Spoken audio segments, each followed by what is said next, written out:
design patterns to them quickly, and whatever the referred to. So it means any value also. So in lab 2, you are trying to design a basic CPU.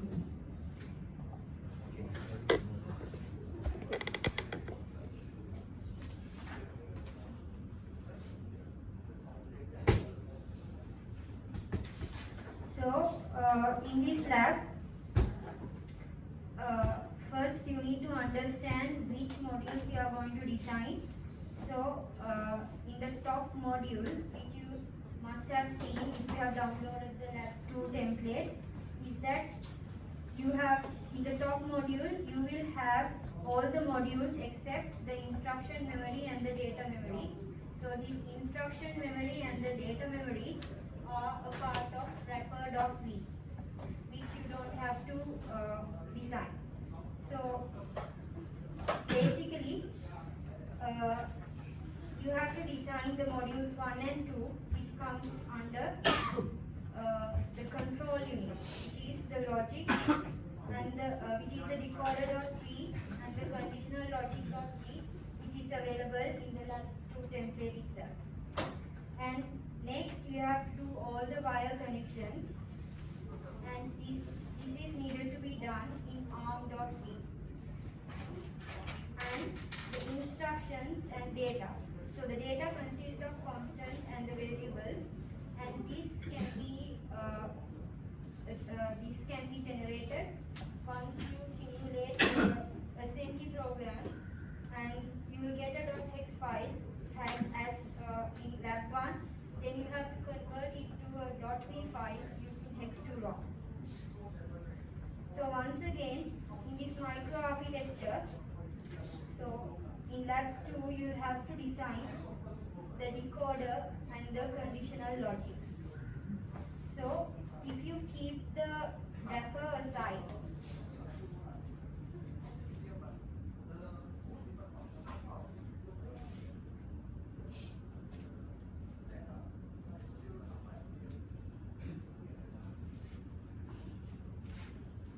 so these parts, you can forget about these modules.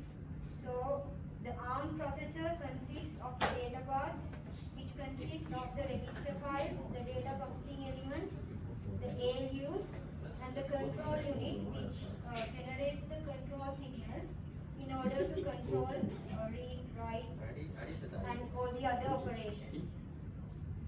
So any of the signals which change the state of the program counter or the register files or the memory will have to pass through the conditional logic. Whereas the other signals which does not do any change to the program counter, the register files or the memory can be directly sent to the data path via the decoder. So these instructions or these signals include incrementing the counter by also.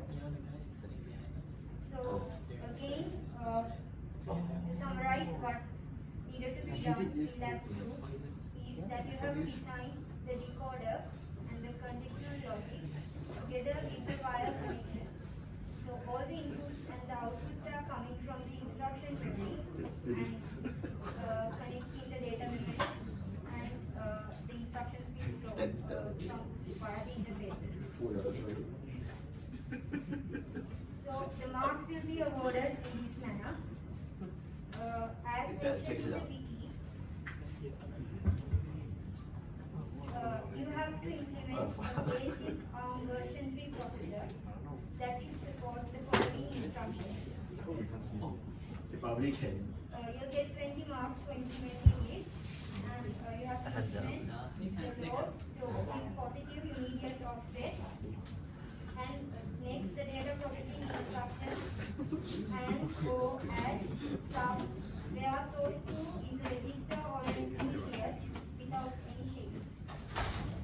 And also you have to implement branch instructions, and that might already you have to succeed. implement and in order to get additional marks, you can implement I'm a pro at DDR. I'll bring you in the arcade if you play DDR together. Sure.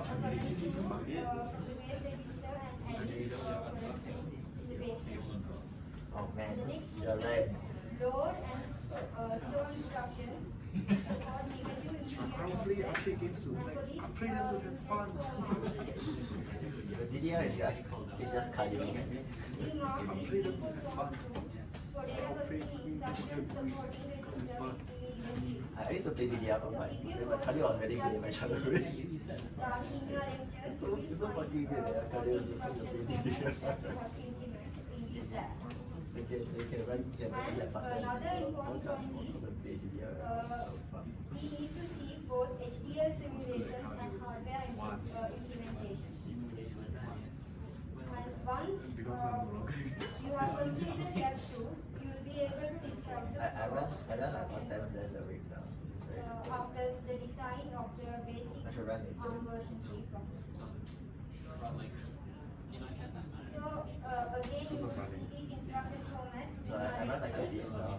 So please keep in mind when you once you design a processor, Yeah, we you even can this have size. these highlighted Yeah, we need. instructions. No, we even them. And also you do not have to implement register register for data Check and look, check and look. And for load and store, you have to implement both positive and negative immediate offsets. And for branch, only not clear, only branch instructions. So, if you have downloaded Lab2 template, you will find the .p files, the .php files, and the constraint files. I know he did this.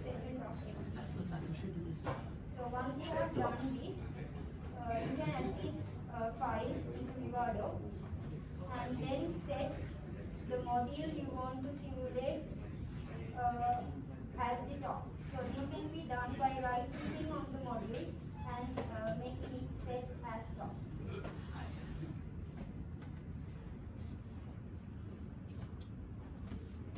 So once again, I would remind you to read the wiki, Lab2 design files very carefully, and in those you would see that you need to set up the top module correctly. For example, for simulation, you need to set test_wrapper.p as the top module. And for synthesis and then implementation, you need to set the top.php as the top module. Gas prices are And you need to 3.14 do per the kilo changes now. only to each file. So the modification should be done It just means that gas prices are on expensive. logic.php or They're doing what, whichever the file you prefer. emphasize the And key, right? decoder.php Because the or prices are cheaper .p and arm.php.p. So as I mentioned before, arm.p has all the wire Why connections. the hell did I do this? And decoder.p and console.conf.p is the modules in the control loop. So we would suggest module-wise simulation before generation of bit stream, and it's better to synthesize blocks you edit even before simulation. So as done in lab 1, in this lab also you have to paste the instruction and the data memories from X2ROM program to wrapper.p. And also add in the constraint files So cool. when you are ready to test the board, So stealing my also idea. preferable because it will help you to avoid warning during synthesis. And also whenever You could edit just do the your long ball, code, long it's pants always and better to clean off like the that. simulation and not just restart. So these are the important points you need to keep in your mind. And other than this,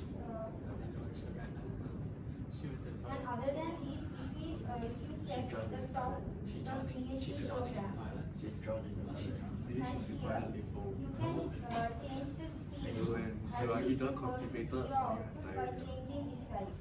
just toilet limbo. So Either if way, you set you're spending half an hour in there. your processor will Because run I'm such a at butthole, the though. clock. I am The still in. processor will run at 100 I'm in toilet paper. So you can use this to change the You know, at after eating from on Wednesday, he ate like mala yesterday. that After Huang's gave me constipation, and then yesterday night gave me diarrhea, and then this morning I'm in labor again. once again the changes are needed to be done. No, but you do it again. At the quiz you have points, What? At the quiz. Yeah, we left to eat once. Yeah. So there are three options. Told me to stay. Then when we look at fun, Close at 9. Yeah, no. Yeah, that's why you left. Yeah. After Rakesh look, after Rakesh look, then he left. No. Whether, yeah, that's why we're on the same bus as you guys. In .text format and then convert them to .p. Same us. I see. That's And then Rookie mistake. here I will have one. So first, make sure the simulation output is correct before generating the display. And you need to so debugging would be done in Vivado. For simulation, wrapper.p is the top level module and test_wrapper.p is the base. So as this is ARM_software program from lab 1, you will have to change the test_wrapper.p according to your ASM program. So in addition to the three files which I have mentioned here, you have to do a few modifications in test_wrapper.p to suit your assembly program. Once done, set desktop_instance.kg as your top module and change the speed of it accordingly and save the synthesis. So this is option 1. Does anyone have any doubts related to option 1 or if so, please raise your hands.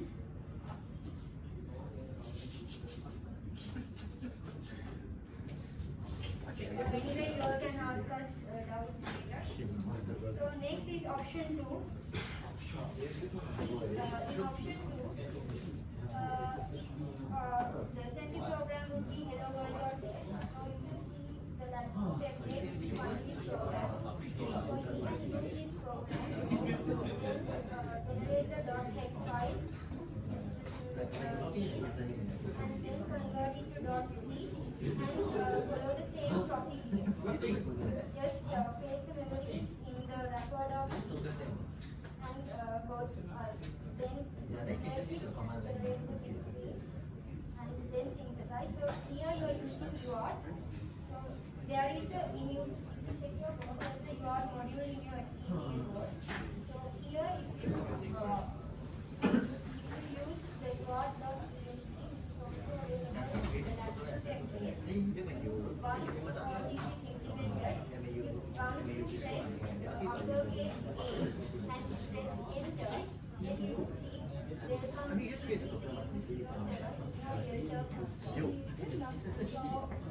time is preferred, but you can use any other Teradata or whatever software you like.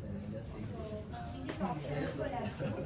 But also remember hello-world.x only as a starting point and some of the instructions are missing in this program. So this is option 2. And in option 3, you have enough freedom here. You can start with your own ASM program. So this should contain all the instructions which are mentioned in wiki and which also I have described earlier. Also data personal instructions without register shift and memory instructions, negative process, linear process and the branch instructions. So once you write your own assembly program, you can first check whether your program is working correctly by checking the memory map as well as the disassembly window. Once you feel your program is working as you have as what you need, then you can generate the .c file from hex to ROM and copy the memory the wrapper.c. Again, you will have to follow the same procedure and always once you edit a module, try to simultaneously. Initialize the whole So these are the three options you have. Please Yeah. follow anyone option you Bro, because like So, they have like a that leads to like that leads to like the actual memory locations. So like, the answer is no. do you have to do that for But there's one thing you have to remember that in the code you will have If you supply it 16 an elements, address, it will give us the but something your else. output will be I'm same actually not sure. in the Just check. 16 to 8 LED. I choose the LED 7. reread the map. Oh.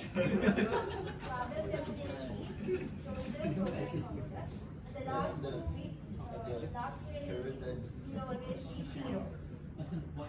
Why is doing it? I think it's just the association with the Some important notes are Function.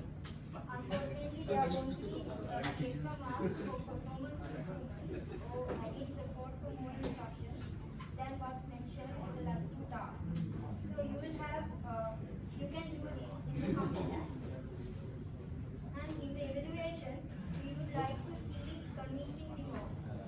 And if that someone have copied something from others, whether that is chance for graduation, there would be reduction in marks. And if you are unable to show us the correct inputs and outputs, then also there would be reduction in marks. Okay, my computer. And in this lab, also for the text verification and the hardware simulation. And also another important point is the penalty for extra reduction and the coming lab will be higher than what was given lab one. So this is for today's briefing. Well, it could You have can been ask questions. if there was a little TS better and I will be coming. I'm already taking some many reasons. Give me a moment to give a briefing. So this is what we need to do. Then we can split. That's right there, those last 4 lines. Hi, good afternoon, folks. Don't leave yet. In about 5 to 10 minutes, we'll give another short briefing on how to go about The last doing one is debugging system. Yes.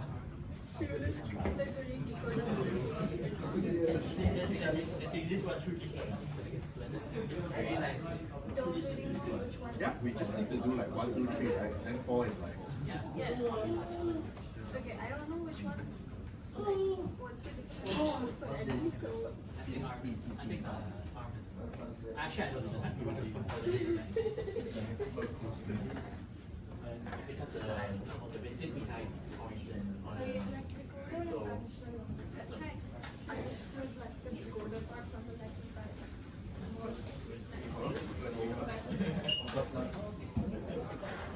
I'm not gonna study one minute. Okay. Decoder. Actually,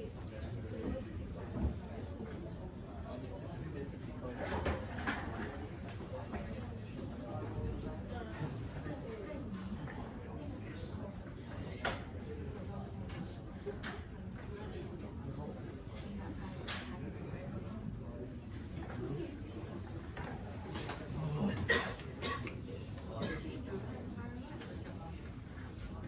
it's actually alright. I think I'm not sure.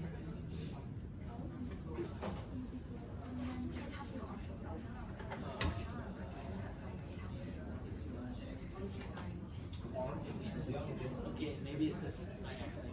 Yeah, maybe.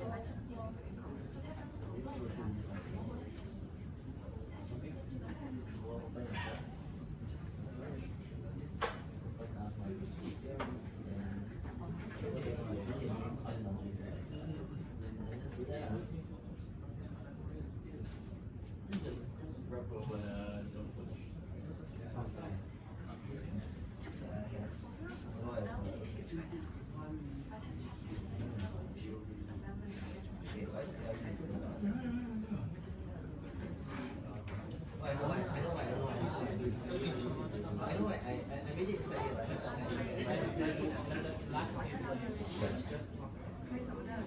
Sorry, I retarded. Please understand my lack of ability. Oh, just infrared.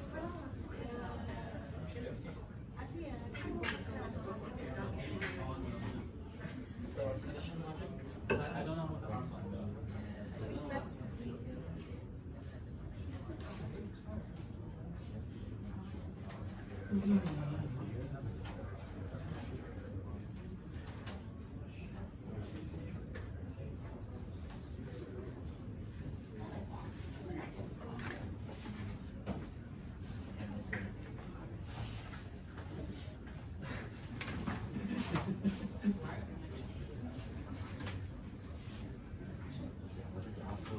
She'll upload the slides. Yeah, that's nice. Let's go, let's go. It's for the greater good.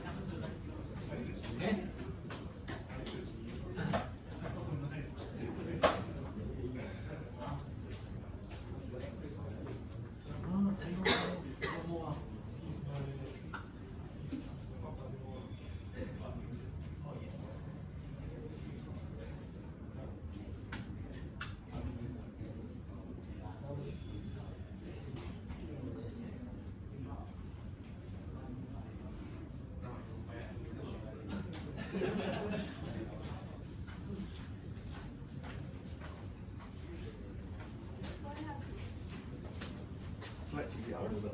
Yes. Slides will be uploaded. 5 people might be less. 5 people might be less. Yeah.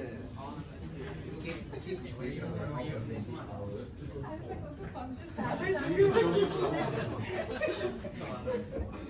We need to show him we're all in on this.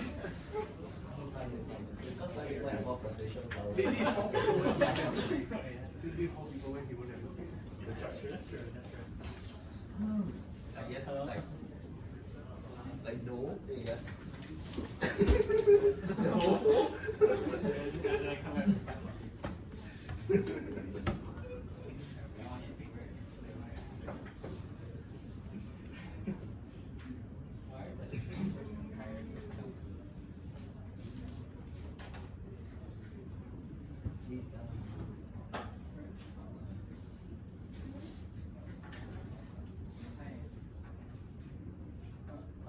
For the power plug, it's just wire connections. Oh, I mean, so that's gonna be too easy. So probably like let them 2 people do like coder. I'm really coder alone. Oh sorry, 1 person do the coder and people do condition logic. I feel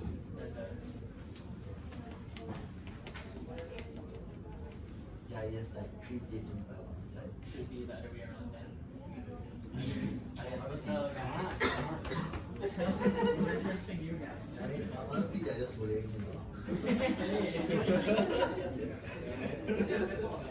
yeah, yes.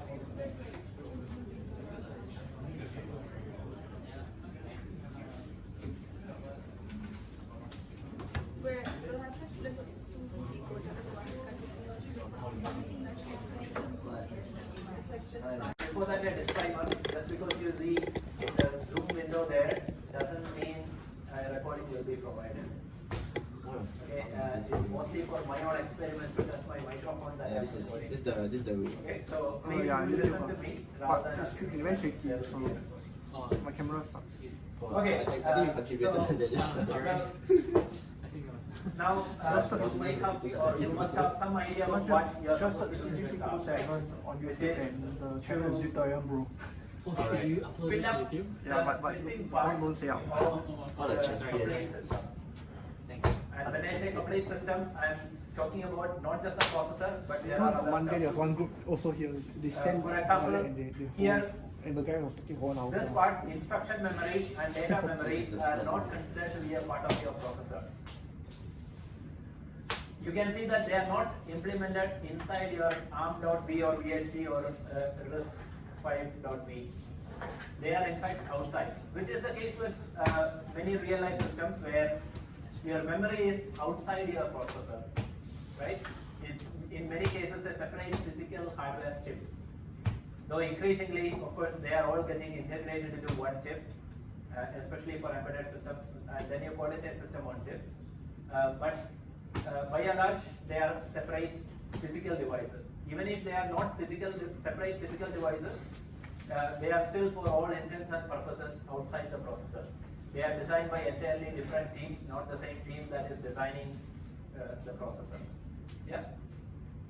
So now this instruction memory and data memory are implemented outside your ARM, and it is in this module called wrapper, wrapper.v or vht.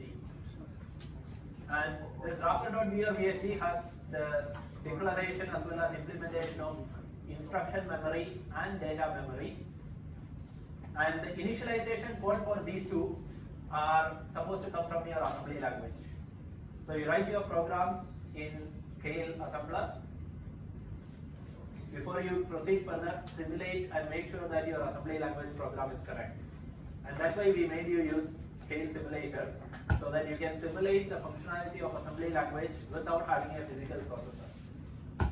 And this is important because later on you are going to run your assembly language program on your processor. So unless and until you are sure that your assembly language is correct, you will not know if there is a malfunction, that is if eventually the functionality is not what you expect. You wouldn't know whether it is a problem with the software, that is assembly language program, or the hardware, which is the ARM processor that you design. So it always helps to isolate issues, and that's why it's very important to simulate your ARM assembly language program first, to make sure that at an assembly level things are okay and they do work as expected. And that was the intention of making you simulate that small program in lab 1. Yeah. So once you are done with that part, what you will do is, the building will generate a hex file, and that hex file can be converted to your ROM or RAM, not RAM, ROM initialization using the hex2ROM program. Okay, so your instruction memory as well as your data memory needs initialization, right? So that initialization comes from the output of hex2ROM program, which is nothing but the hexadecimal version of your instructions that are extracted from the .hex file. And now you see the connection, right, between what you do in Kale and what you do here. And this initialization code is supposed to be pasted to wrapper.v file. If you look through wrapper.v, it's clearly mentioned as a comment where it's supposed to be pasted. Is that clear? Now, this data memory, even though it's shown as one block, actually consists of 3 parts. And you can see that in your assembly language program already. What are the 3 parts? Your constant memory, where you had all your constants, which is the one we initialize using hex2ROM program. Then there is a variable memory, which is not meant to be initialized. Sometimes And that variable memory is supposed to be converted to or implemented as a RAM module. And the thing about RAM is, before you can take something out, you have to put something in first. You cannot initialize any content of the RAM from your HCL. Okay, your program has to do an STR to a certain location before you can do it. Okay, so that's RAM. Now there is a third segment, which is, anyone? What's the third segment corresponding to your data memory, or which is a part of your data memory? I think they fix it for me. Like you buy But it it's- for $2. So registers are not a part of data memory, they are I inside. can look into it. Yeah, in Apple Store is it called? Like Shopee. I mean, it's gonna be fake, but it's not gonna ship. No, we don't have a cache. Oh, Okay, unless you want to implement. but how to do it? Yes, You you do are yourself. welcome to go ahead, but in this case, It's you actually probably really, won't really get easy. much It's of like, an like, But how do you But take there is it? a third part which Take a photo. also is marked to or is considered to be a part of your data. you just buy the What tools. is It's that? like $3. Oh. It's very easy. Like it's 8 screws. Memory Maybe map it's the peripherals. camera, your LEDs, push buttons, all of them have an address, right? And that address corresponds to some address which is a part of your data memory. So the address 2002 3FC is your constant memory. 800 to 9FC is your variable memory. And C00 to C18 is a part of your memory map peripherals. Nice. And all three are a part of your data memory. Yeah, it's okay. Okay, so constants, variables as well as memory map peripherals. Okay, the addresses are all clearly defined in the address map. By the way, all the addresses that I just mentioned are for ARM. If you have 3 plus 5, the addresses are slightly different, which again you can see in the memory map page. Okay, other than the change in address, there is no change in concepts. Okay, it's all the same. Now, how are we going to write or read from the peripherals? For example, how do you display something on LEDs? You write to the address corresponding to LEDs. And there is a hardware decoder which will look at what is the address generated, and if it corresponds to LEDs and if it is a write operation, it will divert the data into LEDs or to LEDs. Yeah. Now, what are the outputs from your processor? This ALU result, which is what becomes the address. And if you look at the wrapper file, if you look at wrapper,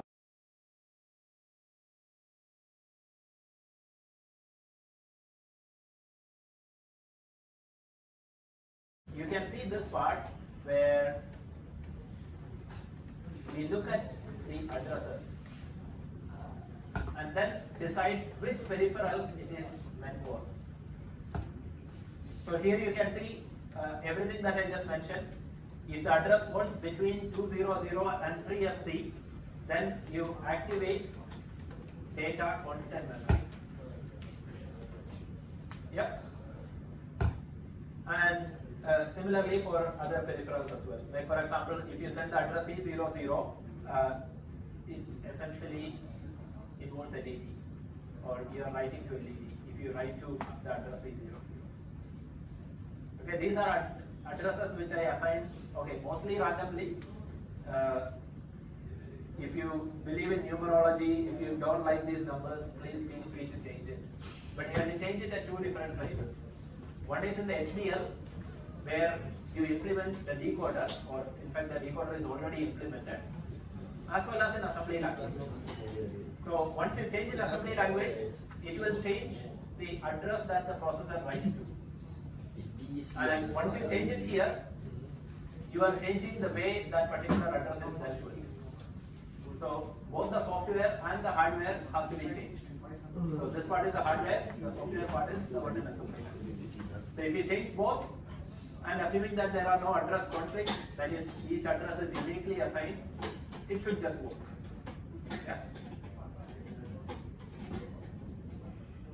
Now, just because you are not required to write these parts does not mean that you can just ignore and take things for granted. Yes, you can from the perspective of meeting the basic lab requirements, but you have to understand, some of the code is something which we had already written for you, so that you don't have to start from scratch. But please do understand the whole thing. Okay? Even whatever is there in docker.b and even other files. Okay, go through it and understand how things are implemented. Rather than thinking that, okay, since it's already implemented, it's not my problem anymore. Yeah? Okay, so that's that. Next part is about the file hierarchy, which again Udaira has already mentioned to you. You have all these components like register file. You can see it over here. Okay, if you go to project manager, and you can see all the various components. You have your program counter, ALU, shifter, conditional logic decoder, extender, register file, etc. So these are all the various building blocks, and your job is to interconnect them, which forms your data path. Data path is nothing but the interconnection between all these units, right? And the interconnection between all these units have to be done in the module which uses all these units, which is ARM.v or VHD. So it is that file in which you complete the data path prediction. And in addition to completing the data path, you also need to complete the control unit. And the control unit is implemented as a separate decoder and conditional logic. And some parts of the conditional logic is already filled up for you. You have to complete the rest. For example, there are flip-flops within conditional unit to store your NSXCV flags, etc., which are not implemented, which is your job. And decoder is mostly an empty shell, which you have to implement completely on your own. Okay, which in fact is mostly just following the tables in the diagram. Okay, but you still have to use it. And then once you complete decoder, conditional logic, as well as the data path connection, your processor is ready. And to program your processor, you need to initialize your instruction memory. And if you are having constants, which you will likely have, then the data constant memory is good. Okay, this is already done using a sample program that I wrote, which I will demo later. And that's it. And you can see there is a data memory part here which should not be initialized in HDL code. So if you want to use variables, you can use the data variable memory, but as I mentioned earlier, you have to write something before you can read it. Okay, a location should always have an STR to it before you can LDR from it. Sorry, my joints feel very stiff. Now, that completes the hierarchy. Okay, not yet. Then there is a stop.b or VHD module, which makes use of wrapper. And it is the stop.vhd module where the actual connections to the various peripherals are made. Okay, I could have just done it as one single stop level module instead of having a wrapper and then a top. But the reason why it is separated is because the final hardware level details which are there in top.vhd are not very nice to read. Like for example, you have your 7-segment display, right? You have eight of them. So the final connections that come out of the top level module are just anode and cathode connections, which are not very readable, which are not very debuggable. So the wrapper is written in such a way that the value that you output to 7-segment display is a port of the wrapper module, which is just the 32-bit value directly, which you can easily inspect. So this top level module, top.vhd, takes this 32-bit value and converts it into the appropriate anode and cathode activations, etc. Okay, so that final hardware level detail can be hidden at the point of simulation if you just simulate wrapper instead of the top level one. Yeah. Again, you should understand and appreciate all this stuff, rather than just again taking things for granted. Yep. Not just in hardware design, in almost any engineering design, this kind of proper hierarchical concepts like a certain level of hierarchy for testing, a certain level of hierarchy for implementation, etc. are all important. Okay, now if you go into top level module, which is unfortunately available only in VHDL, but fortunately it's not something that you are expected to modify. Yeah, it's here, and again go through it and understanding it. Even though you don't probably know VHDL, is not a big deal, because as you look through it, you will realize that other than some syntax and some semantic or meaning differences here and there, by and large, it looks very similar to Verilog. The two languages are much more similar than different anyway. Yeah. So nothing stops you from going through it and understanding it if you wish to. And anyway, if you are serious about designing digital hardware, you will need to know both. Okay, because some of the codes that you get might be in VHDL, some of the codes that you get might be in Verilog. Okay, it's very rare that you will look at only one language your entire life if you are a digital designer. Very unlikely. Now, there is one point that you need to modify in this file, which is this line, the clock div bits. We are using a clock divider here instead of a clock enable. Which sounds a bit hypocritical because, well, in the first lab I had asked you not to use a clock divider and to use a clock enable, right? Whereas in the subsequent labs we are using a clock divider mainly to make life a bit easier. Everything can be done using a clock enable too instead of a clock divider, but that requires a bit more effort. Yeah, and testing etc. Especially since we are not simulating the higher level module, things are a bit easier with clock divider. Okay, not a fantastic practice, but it does make our life a bit easier. It eliminates the need to play with the constraints etc. which you will need to if you use a clock enable. The reason is somewhat simple, that your design, if it is run natively from 100 MHz, will not run properly, most likely. Okay, because your critical path, you're doing a single cycle design, right? Your critical path is almost certainly more than 10 nanoseconds. Okay, and if you are using a 100 MHz clock directly with an enable, it will still try to fit everything into 10 nanoseconds, which it can't. And that can be overridden with certain constraints, etc. But I just wanted to save you that trouble. Okay, which is why I am falling back to a not so desirable option, which is using a clock divider.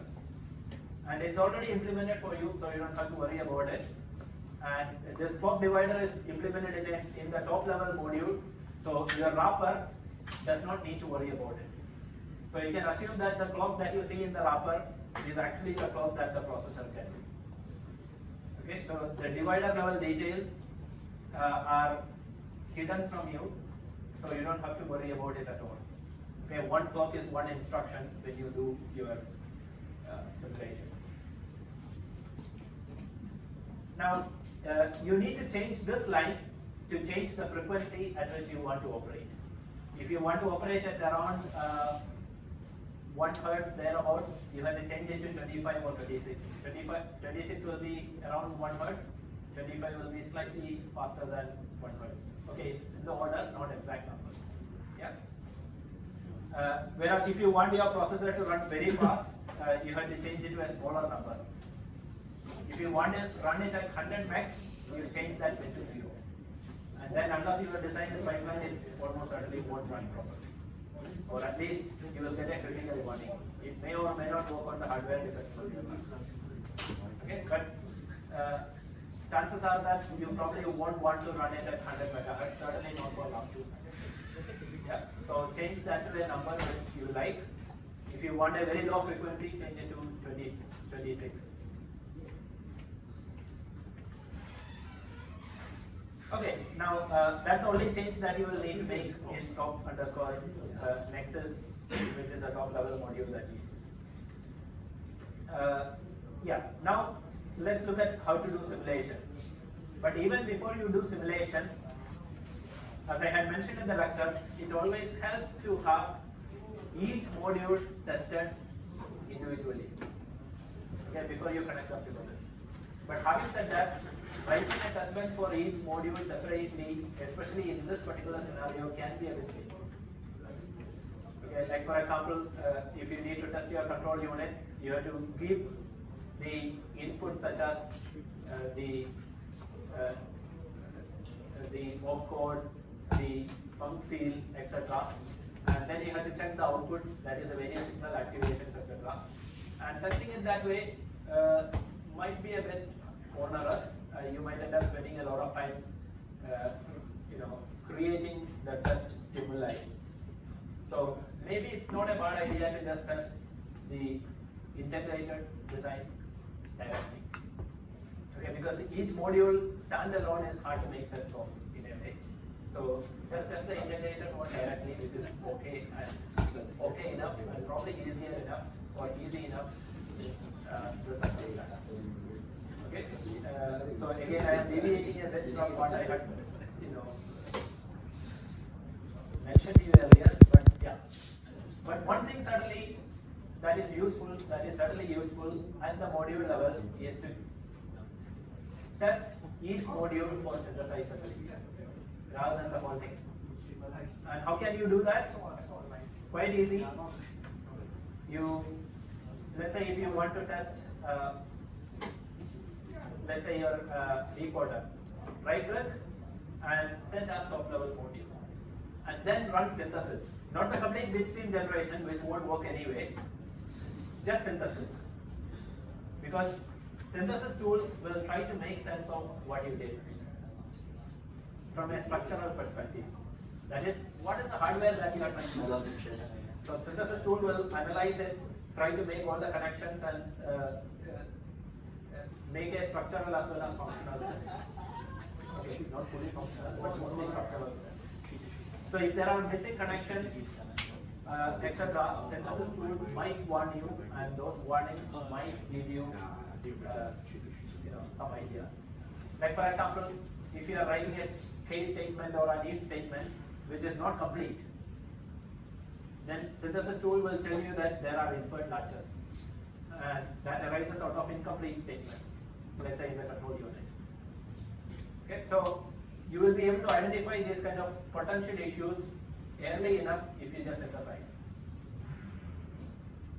Okay, but don't bother simulating these lower level modules unless you have a lot of time. Yes. So that's it. Then running simulation. How do you run simulation? Run the simulation for the wrapper module, not the top level module. As I mentioned, simulating top level module is very difficult because the final signals that come out of top level module are not so readable, like anode activations, cathode activations, etc. Yep. So just test your wrapper module. And what is the test bench that you are going to use? There is a test underscore wrapper that is provided to you. Okay, but by default it may pick up top. The reason is that both test underscore wrapper and your top level module use wrapper as a component or a sub module. And the tool has no easy way to identify which one of them is supposed to be your test bench and which one of them is the one you are finally going to synthesize. Okay, so there could be confusion in both simulation and synthesis. So make sure that for simulation, your top level module is test underscore wrapper. For synthesis, your top level module should be top underscore whatever .phd. And for simulation, you can change it here. You know, just right click and do simulation settings or click simulation settings and make sure that your test underscore wrapper is actually selected. Okay, not top. Otherwise, when you run your simulation, you will see a lot of signals that you don't really recognize. Okay, once you are done, the procedure is very straightforward. Just run your behavioral simulation, right? I have a gut feeling. And then you can see the simulated output. But what exactly happens in simulation? You are giving certain stimuli to the processor, and you are seeing the response. So one mistake that a lot of students make is just run the simulation and expect some magical thing to appear there. Okay, without really having an idea of what you are giving to the processor. So you have to first change your test bench according to what the processor expects and what you expect from the processor. For example, if the processor is supposed to read push buttons and reflect it onto LEDs, make sure that you give some values to push button. Okay, in your test bench. The skeleton test bench that is given to you is not meant to test every possible program in the world, which can't be done. It is meant to test one specific sample program that I have given. Okay, which I will talk about later.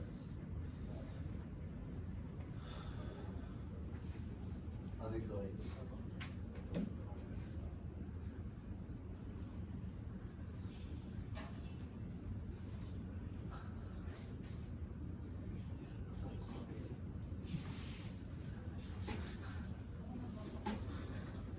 Okay, anyway, it works. So the program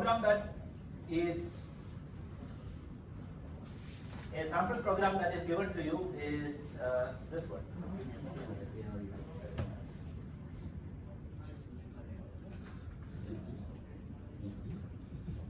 I see that value found in the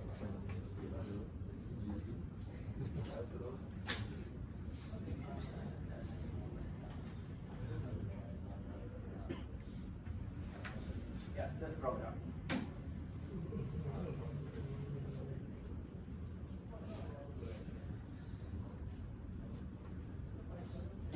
Now, what is this program?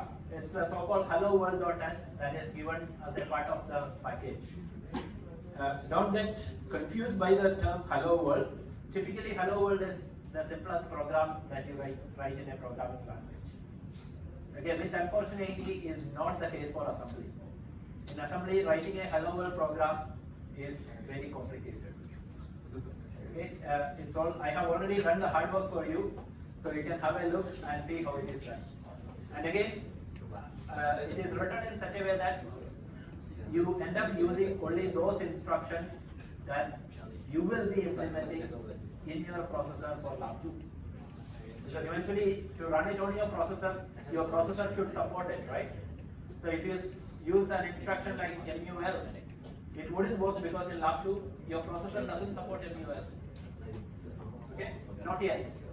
So make sure that your instructions that you are testing are already implemented in your hardware. Okay, and this hello world is written in such a way that all the instructions for lab, okay, not all, many of the instructions for lab 2 and only those instructions which you implement in lab 2 are used. And that also made my life a bit difficult to write this program because I couldn't use some of the easier instructions which otherwise I could have. But anyway, go through it and give it a try. But having said that, this hello world program is neither necessary nor sufficient. It does not check every instruction and every instruction combination that you are supposed to implement in lab 2.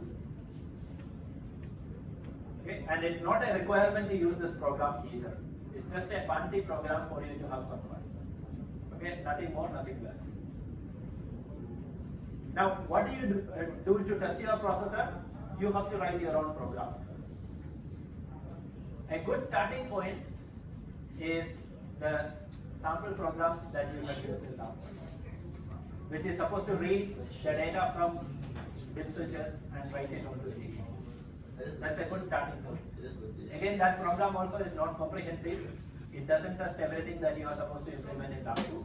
But you can use it as a starting point and then later, throw in more instructions. All the instructions and combinations that you have to test. Now, for lab 2, there is a set of instructions that you are supposed to implement.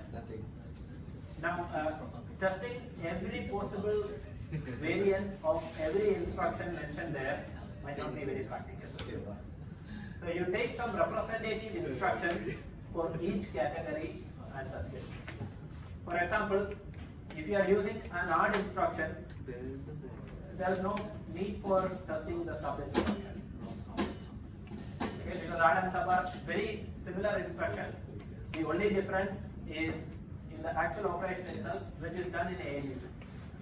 Right? So as long as your ALU is correct and you are not implementing ALU in this lab anyway, it should work.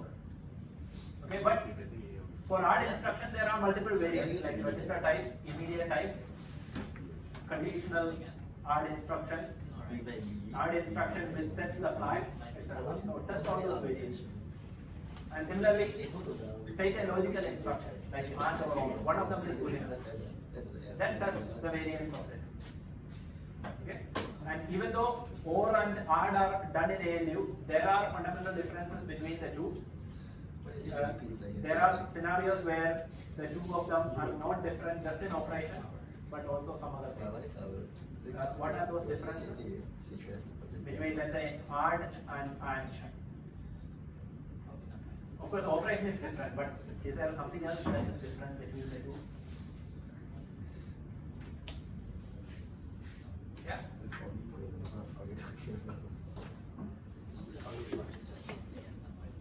The way they set flags is different. ADD is an arithmetic operation which will set all the flags if suffixes is specified. Whereas AND is a logical instruction which does not touch carry and overflow flags. So your flag write signal is not the same for the two instructions. Okay, so you can't really just say, okay, I did AND, so AND should say. Yeah.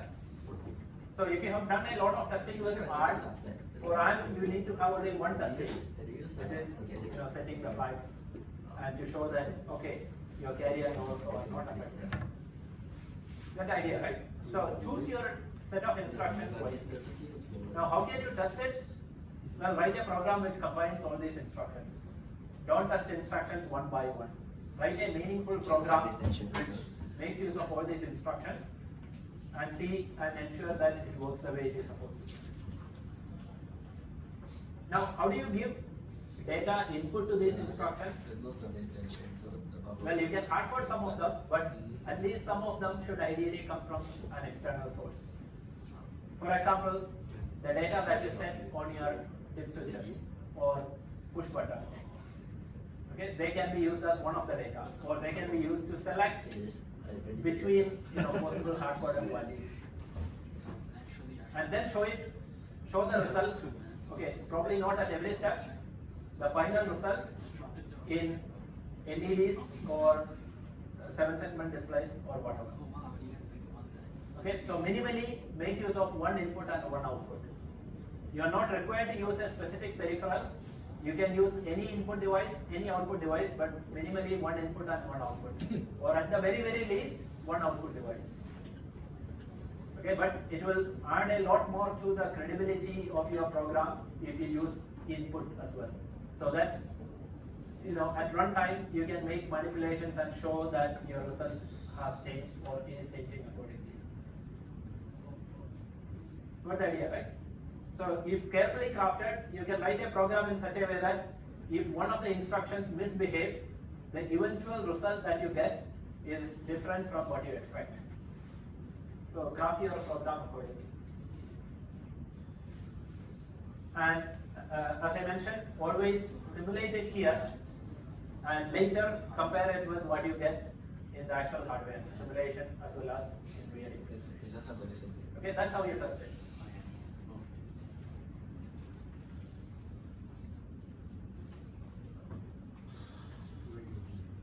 Here, if you look at the test_wrapper, you can see these are the stimulus or stimuli given, and you can see everything is related to console. Okay, nothing much related to push buttons, dip switches, etc. Simply because the test_wrapper is written to test the Hello World program, which only deals with console. Now, what exactly is console? Socially engineered. The console is one of the possible peripherals that are given in your memory map, which you can actually use. It's nothing but UART, Universal Asynchronous Receiver Transmitter. You might have heard of it before. It is also colloquially simply called serial. Or not so correctly RS-232. Or in Linux or Unix terms, it's called TTY. Okay, in Windows, it's called COM. COM something, right? So, one of the possible ways in which you can take input and output from and to your processor is to use this so-called serial interface. So, once your program writes to a certain address, the data will be deposited into UART, which will be sent to the PC. And on the PC side, you need to have a serial terminal program to display it. And there are a lot of programs out there. You can have like Teraterm, Realterm, Putty, and a lot of other tools are there. Okay, you can even use your own Python library using PyCDL if you are interested. There are also other language libraries available in C++. Yep, you can take data and actually make your processor communicate with another processor or another program.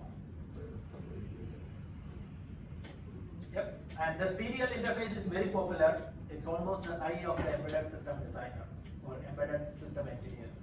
So anybody who does low-level programming will be using UART as one of the main mechanisms to get data out of the system or to put the data into the system. Okay, kind of like how an electronics engineer will use an oscilloscope, right, to see what's going on. Similarly, an embedded system programmer typically uses the serial or UART. Okay, most consumer electronic devices, if you look at the circuit board, will have a TX and RX pin. And you can have an appropriate wire soldered there and monitor what is going on. And you can actually hack a lot of consumer electronic devices through the UART interface. Because engineers, when something goes wrong, typically use that interface to figure out what's going on.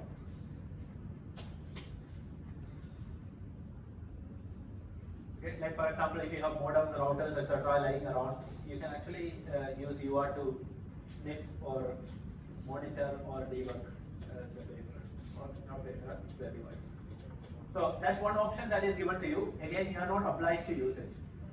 And unfortunately, using it is not particularly easy at an assembly level. Yeah, especially if you want proper so-called handshaking, etc. Like making sure that you are reading when the data is available, writing only when the device is ready to accept data, etc. So that requires slightly, more complication than just reading or writing a byte. You can also do that, just reading and writing a byte, but you have to do it infrequently enough that you will not have a problem. Okay, but there are students who used UART in the previous semesters for giving input as well as displaying results, etc. And another small problem with using UART is that most of the serial terminal programs are meant to deal with ASCII characters. Okay, so if you want to display the number 10 on the console as an output or a result, decimal 10, you have to send it as hex 3 1 and hex 3 0, because that's a ASCII corresponding to 1 and 0. Okay, but luckily enough, the program that I recommend, which is Teraterm, can do it even at a binary level, not necessarily as ASCII. So this is one of the serial terminal programs, an extremely powerful one. I would say by far the most powerful one that exists, which allows a lot of flexibility with respect to the format in which you can send data, receive data, etc. So anyway, I will just do a quick demo of the so-called Hello World program. Okay, it's already programmed into the FPGA.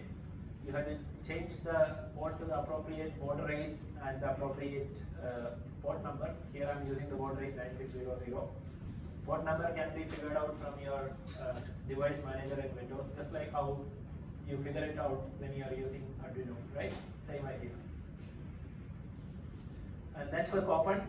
And this program is written in such a way that it will look for A/R. So essentially A and enter key. Enter key is called carrier's return /R. So once that is entered, it will send a response welcome to CG3207. So yeah, you can just send as ASCII and it prints a message. What do you see? Now it prints a message very fast only because I am running it at 20 megahertz. If you are running it at 1 hertz, you have to wait for several seconds before one character appears, because it requires several instructions to print each character if you go through the program. Why is this even being So to avoid that waiting time, I have made it fast. That's why. If I see next week, I will. Okay, now that's how you run simulation, and you can see that. Okay, you can simulate it here too, but again it's a bit painful because you have to go to the appropriate memory location and write the values, etc. Just like how you did for lab 1. For UART it is especially painful, so I'm not going to bother doing that. But yeah, the HDL simulation looks like this. So here you can see I'm sending P, there is no response. Then I send A, and it responds with A, and then the welcome message. You need to run it for more clock cycles to see that, like this. So here you can see WELCOME, whatever, right? So that's our message. Now I am able to see this message only because I have set the radix to ASCII. So depending on the type of data that you are displaying at the output, set the appropriate radix. If I change the radix to, let's say, hexadecimal, you will be able to see stuff like this. 0D is actually a hexadecimal for \r. Then all these, this is for W, yeah, various characters, whatever that is. These are all basically the hexadecimal corresponding to the printable characters.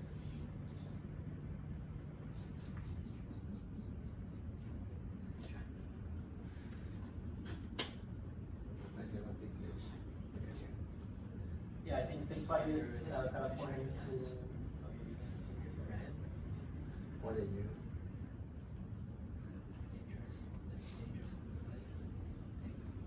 Yeah. So this is W, E, L, C, O, F, D, K. Anyway, yeah, run it.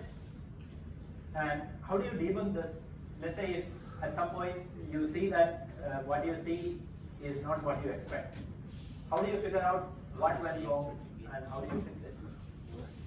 What I'm going to talk about is specific to this processor, but the same idea or similar ideas can be carried over to pieces of hardware. What you typically do is to drag and drop a lot of signals onto the waveform window and see the complete waveform, right? That's fine, but that is a rather inefficient way to do things. Okay, looking at the complete waveform, there is too much of information for you to deal with, and the connection between information is not very smooth. So let's look at a scenario where my first instruction itself is misbehaving, or let's say the second instruction is misbehaving. Okay, so that second instruction is running at second clock cycle. Again, not very hard to see. If you want, you can always drag and drop the instruction onto the waveform window. And then to see it, of course, you have to go back and then run it. Now, this running here can be done using three different ways. One is run until you stop, or run until you hit a breakpoint. The second is run for a specified period of time. The third one is single step. These are terms that you are, I'm sure you are very familiar with, because even in software you have all these like stuff like breakpoints, run until breakpoint, single step, etc. Right? But don't get your hopes too high. While it works almost the same way in hardware too, it is, I would say, a bit less useful in hardware than it is in software.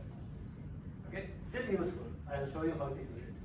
It's just that it's not particularly intuitive to use in hardware, simply because hardware works in a parallel manner, unlike software which is sequential. Anyway, the point here is understand all these controls. So here what I did is to run it for 1000 nanoseconds. 1000 nanoseconds is in fact 100 clock periods. So I am running 100 instructions. Okay, one clock period is 10 nanoseconds. This is irrespective of the eventual frequency that you use, because remember for wrapper I had mentioned that for one clock you are looking at one instruction. Okay, any other clock adjustments that you do will not affect your simulation.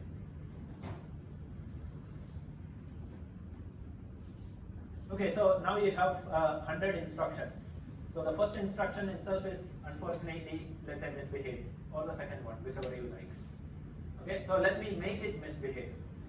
So what I am going to do is, I will modify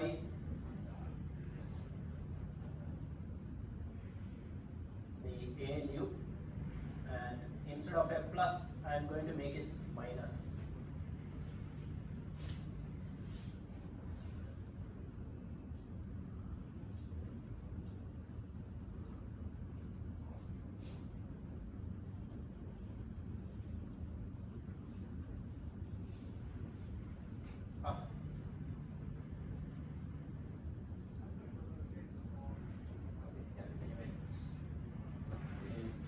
Works well.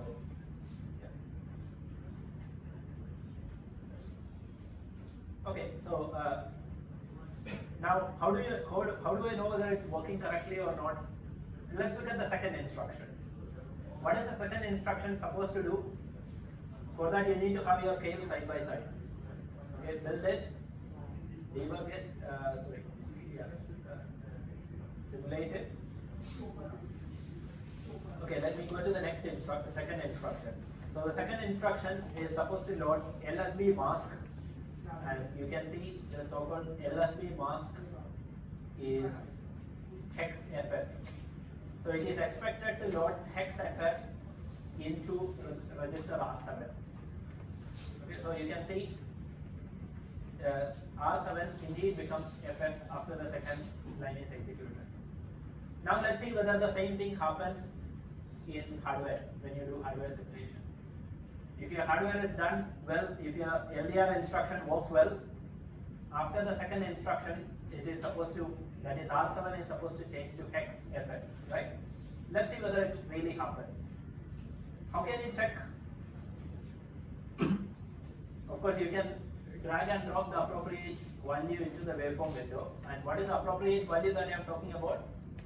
You go to the register file, register bank, and you can see register R7. But this value that you see is not the value that corresponds to the cursor. Again, a very common misconception. People think that just by moving that yellow cursor around, the corresponding value that you see here will change. No. The value that you see in this left-hand side pane is the value at the point when the simulation has stopped for now, which is 100 instructions later. That's not what we are looking at. What we want is the value at this point. Let's say after the second instruction is completed. So look at somewhere here. So this is the first instruction, second instruction. So at this point, the processor moves on to the third instruction. So during this period, we are looking at the third instruction. So anytime during the third instruction, the value written by second instruction should be available, right? So this is the point that we are looking at. Note down the time. So we are looking at around 30 nanoseconds. Click this back button. Okay, and write 30 here. And run until that point.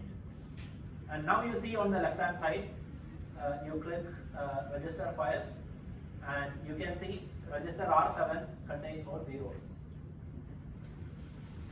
This is not what we expected. So now you know instruction number 2 is certainly misbehaving. Now we have to do a post-mortem, like what went wrong. How do we do that? Again, we had to go back. We had to go back to a point where, or point which is before instruction 2 has completed. Instruction 2 completes at this time. What time? At this point, or at this clock edge. If you look at the clock, this is the clock edge at which instruction 2 completes and processor moves to instruction 3. That is the point at which program counter has incremented. So take any point before that.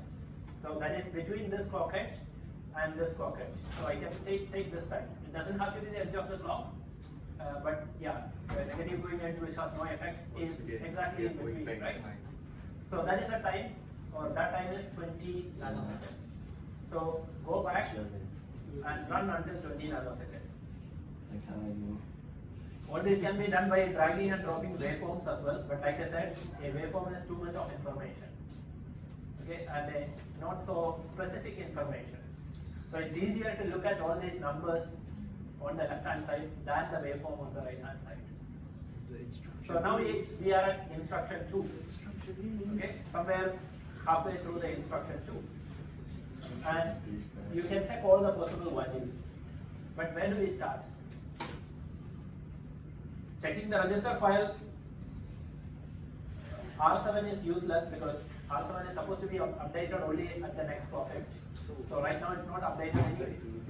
But all the information to update R7 should be available at the input of the register file, right?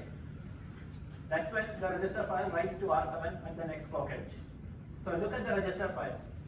Okay, look at all the information that is coming in. So what is the information that is relevant to you?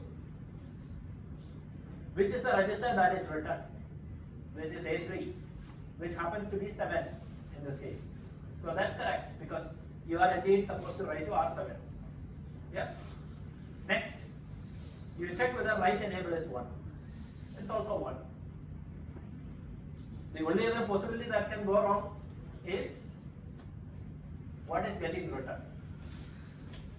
And when you look at what is getting written, which is WD3, you see that you are getting all zeros instead of FF.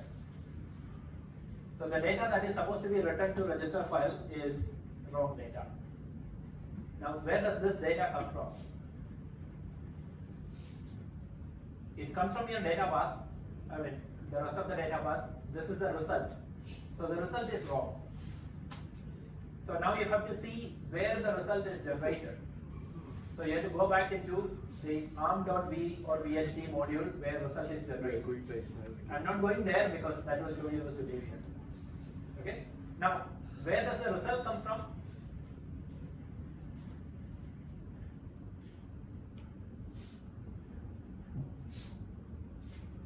Where does this result come from? Now we know that this is 0.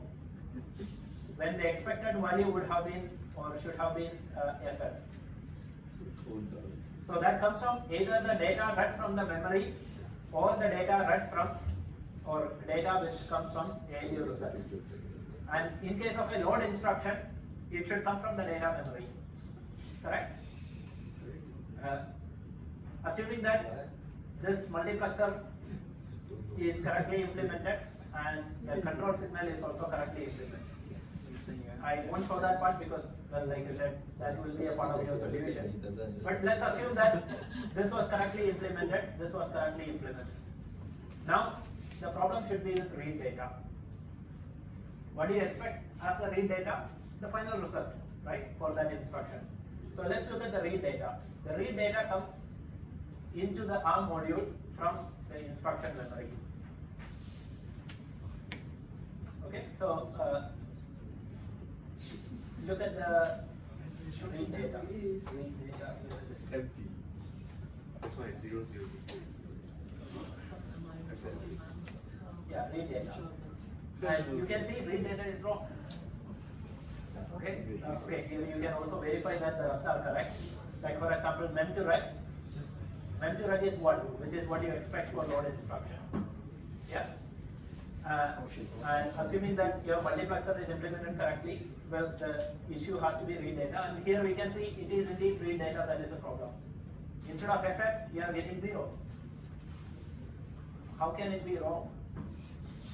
For read data to be wrong, the possibility is that, the only possibility is that you are giving a wrong address. And what is your address? So here, this is wrong, which means this has to be wrong, right? And let's verify that the address is wrong. And the address comes from ALU result. So the result of the ALU is wrong. And here you can see it's obviously wrong because this looks more like some garbage value rather than a real address, right? FFFFF. Whereas most of the addresses we are looking at is 0000, some small value, right? We are not looking at big memories anymore. So the address is obviously wrong. Now, what could be the reason? Well, you have to look into the part which generates the ALU result, which is ALU. So the inputs to the ALU should be correct. Should be correct, right? Sorry, it should be wrong because your result is wrong. But let's verify with what are the inputs to the ALU. So here you can see there is source A, which is 000C, source B, which is 214, which sounds okay. Of course, based on the exact address that you are trying to access, you will be able to know whether it's correct or not. Okay, but in this case, it is correct. Again, how do you verify that it's correct? You are looking at C. First input is C. Does that make sense to have the first input to the ALU C? C is decimal 12. Does that make sense? Can anybody explain why it is C?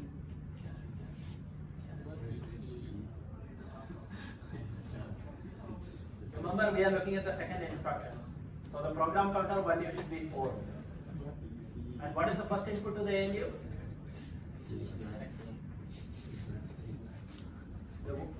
The value corresponding to R15. R15 is read as PC plus 8.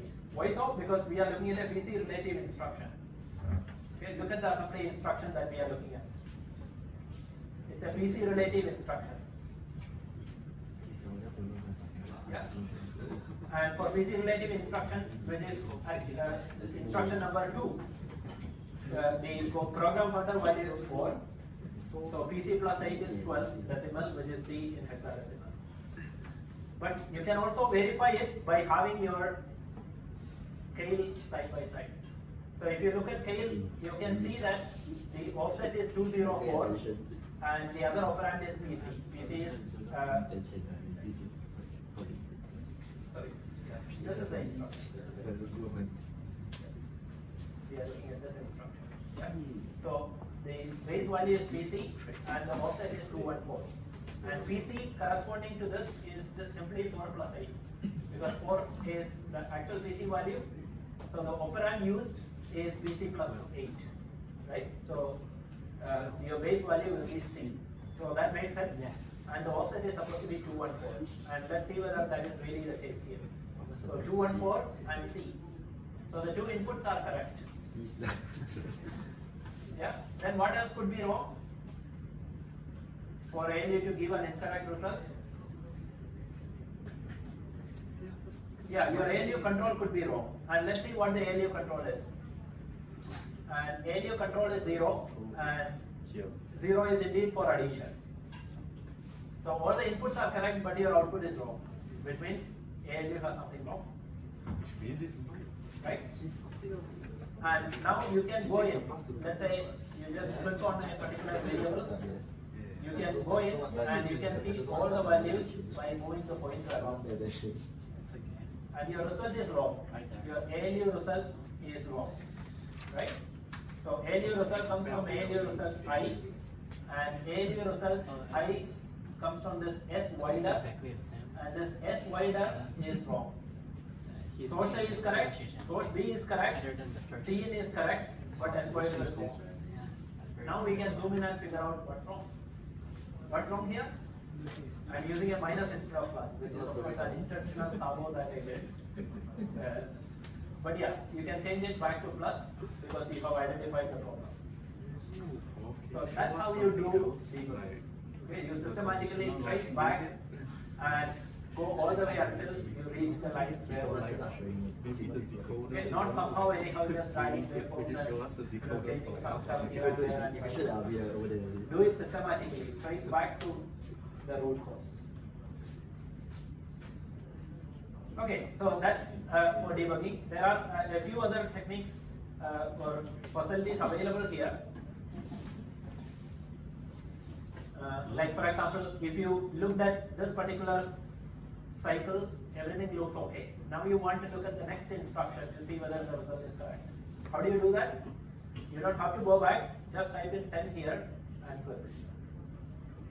So now you look at the next instruction and next instruction and so on. This is almost like single stepping in software. Okay, in your assembly language, you go step by step, right? So correspondingly in hardware or in the complete system, you can just run by 10 nanoseconds. Now, you can do more advanced stuff. Like for example, let's say I suspect that this particular light has a problem. Okay, this particular light has a problem. That is, when ALU control is 0, 0, I have a problem. In order to see what really happens at that line, what you could do is just set a breakpoint there, and then click this run.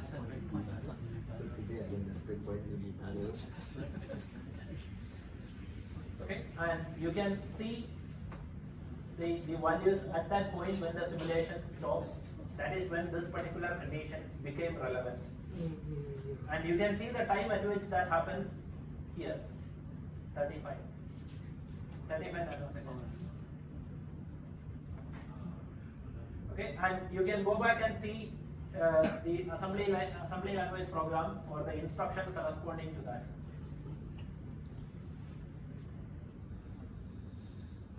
Like this is now 35, so here is where the simulation stops, and you can see that we are looking at the point just after the third instruction here.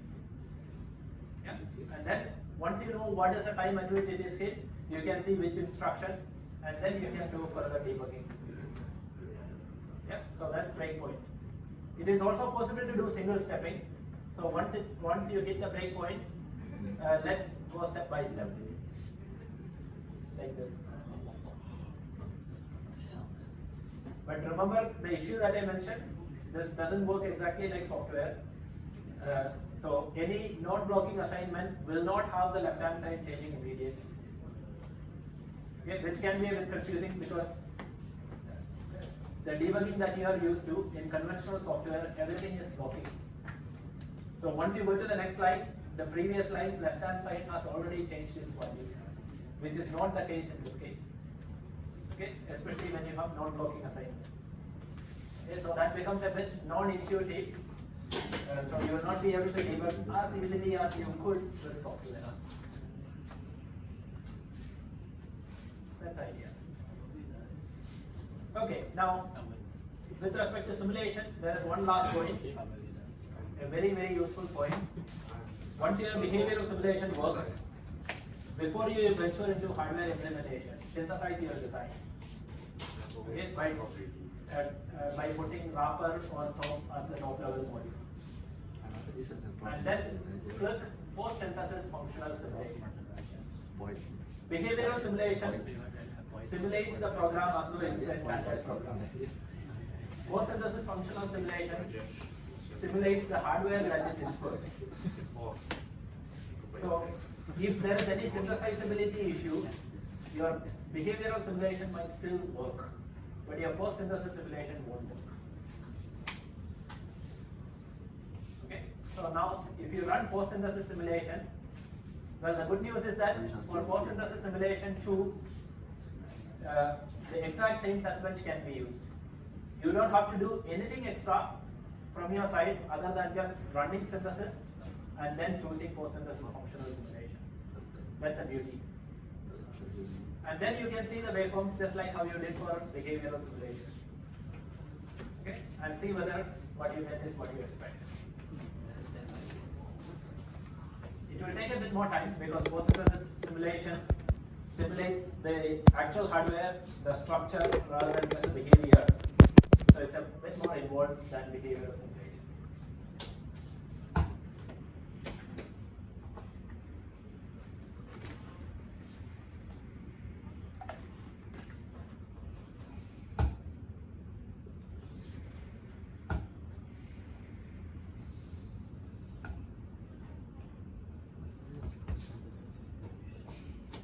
Okay, anyway, you can test it the way it is. Right now, of course, things don't really look good because I had made an intentional mistake. So I have to undo the mistake and synthesize it again and run it again to see the correct result. Yeah.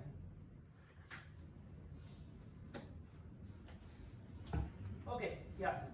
So verify it in post-synthesis too.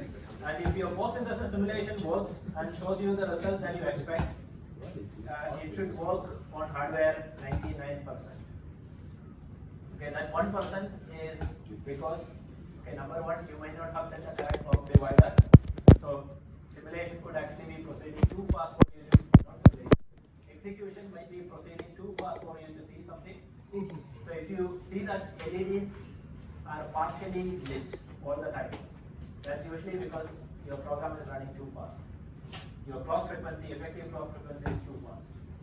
Yeah, so you need to change your clock wavelengths. The other possibility is if your design does not meet the time requirements, which almost certainly won't happen if you use a clock divider and use a low enough frequency. But if you are trying to run it at 100 megahertz natively, you could have a problem. Okay, most likely it won't meet the timing requirements, so it may or may not work on hardware depending on your luck. But that wouldn't show up in post-synthesis simulation because post-synthesis simulation doesn't really look at, you know, whether the timing is okay or not, etc. But if you want to go one level further, you can even do post-synthesis timing simulation. And if that also works, again 99.9% it will work. But the timing in post-synthesis is still just an estimate rather than an accurate time. Okay, so if you need to know the ultimate functionality on hardware, you can do post splice and route simulation. This one. This is very accurate with respect to how it works on hardware. But of course, it will take a long time. You have to do the implementation first before you can do this. Okay, but for the most part, as long as your post-synthesis functional simulation works, there is very little reason why it wouldn't work on hardware. If it works. Okay, so don't bother wasting your time, you know, trying out things on hardware by generating bit stream over and over and over. That simulation. Okay, if your post-synthesis simulation doesn't work, don't even bother testing on hardware if you want. Shouldn't we be thinking of it? It's literally just the last option. Oh, it's right click and then last option. Now the last part, Yeah, minor thing. try to make use of all the various reports, etc. that are available if you want to understand more. Like for example, if you open elaborated design, it will give you a schematic picture of roughly how the tool understood your hardware.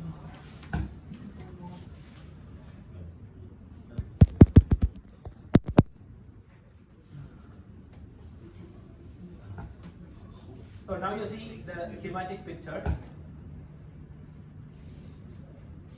Okay, unfortunately I had expanded it earlier, that's why it showed before.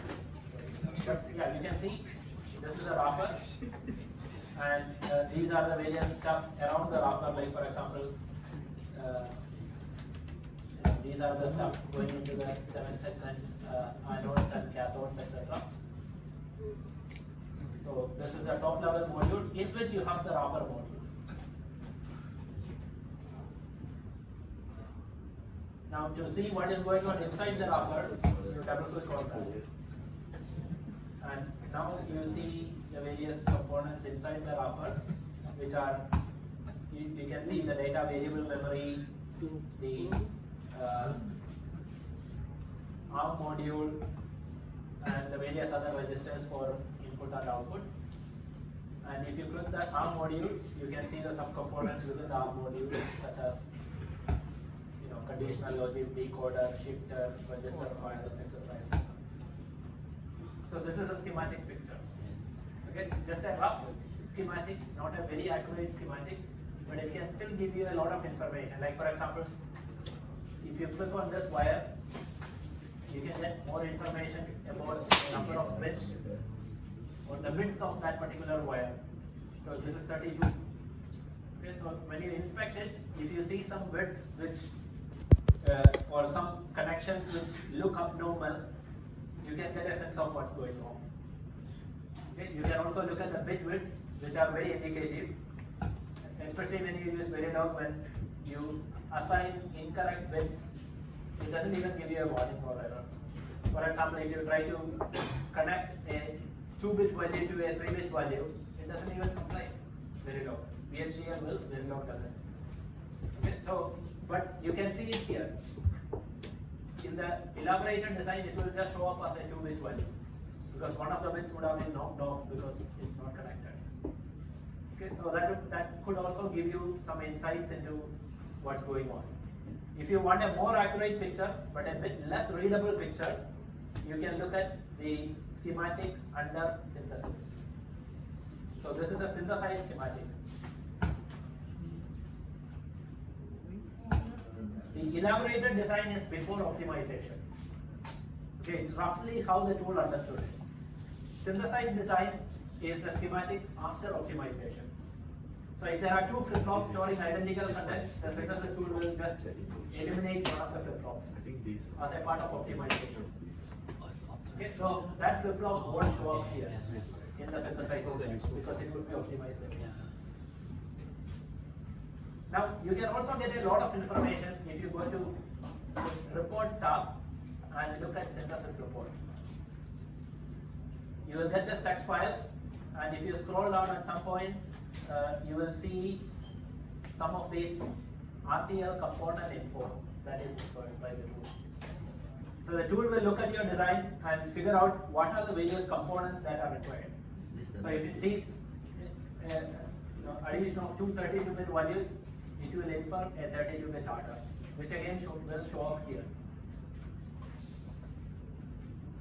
Yeah. So look at all these numbers and see whether it makes sense. If you see that the numbers are well beyond what you expect, probably you are writing code which is not very efficient or synthesizable. If you are seeing numbers which are too small, like for example, only one order for the entire processor, it's too good to be true, right? And that's most likely because you did not make some connections properly. So look at all these reports, look at all the various ways of looking at your hardware that the tool provides you. And it can all be very useful in your debugging process and even to gain deeper insights into what's going on.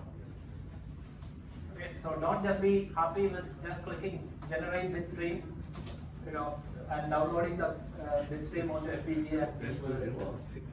That's like I said, just the cherry on the top of the cake, not the entire process. So don't skip the process. Okay, make use of all the information that the tool provides you.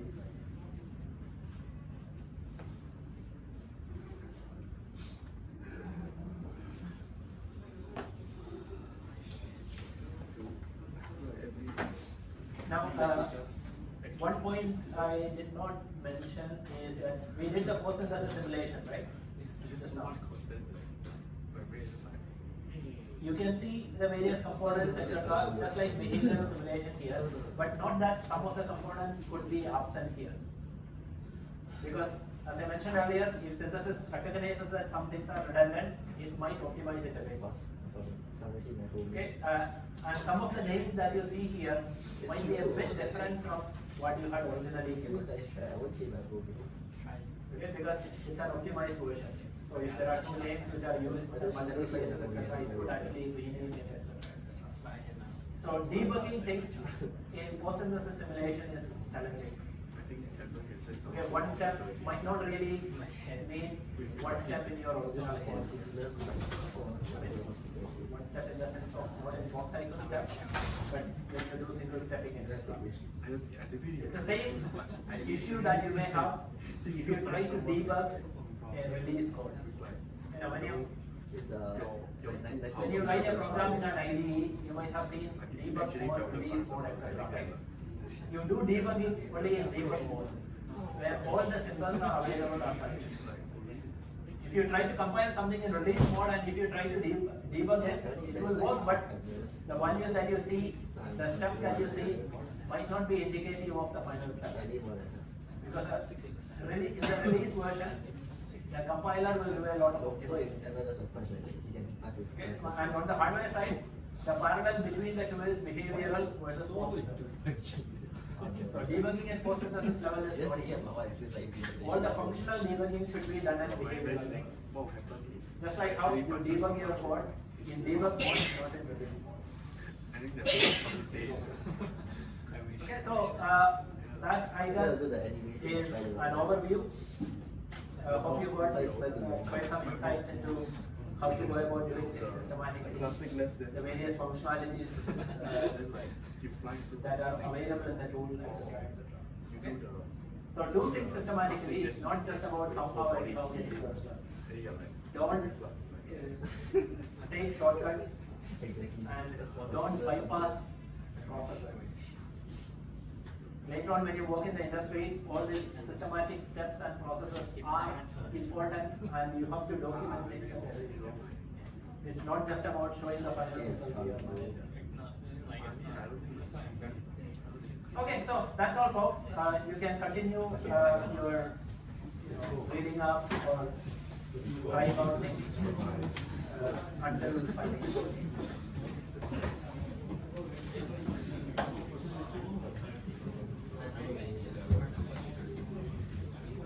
Today is like a no food kind of day for me. Because yesterday was way too simple.